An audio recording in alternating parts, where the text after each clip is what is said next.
O Neymar não ter sido o melhor do mundo é um escândalo, eu acho. Porque eu acho que ele jogou muito mais bola que o Kaká, jogou muito mais bola que o Rivaldo. Eu acho que o Neymar tá primeira prateleira mesmo do futebol brasileiro, em termos de habilidade.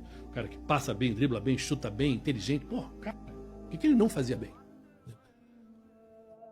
Não ganhou. E mal chegou, acho que um ano chegou ali entre os três, uma coisa assim. É um escândalo. Aí você podia imaginar, mas se ele fosse jogar na Inglaterra, se ele ainda fosse sério, ele ainda tinha uma chance de ganhar uma Champions num ano. Ele nunca mais vai ganhar uma Champions. Quando ganhou era com o Messi e com o Suárez, então obviamente os louros não foram para ele, embora ele tenha sido artilheiro empatado ali. Mas assim, se não ganhou naquele ano, ele teria que estar num time que ganhasse uma Champions para ter uma chance de alguém até... Sabe aquele Oscar que dão para aquele artista pelo conjunto da obra? Que ninguém fala assim, não dá para o Neymar não ganhar uma vez o melhor do mundo. Vamos dar aqui, tá com 33, ganhou uma Champions aqui. Tudo bem, não é mais aquele, mas ganhou.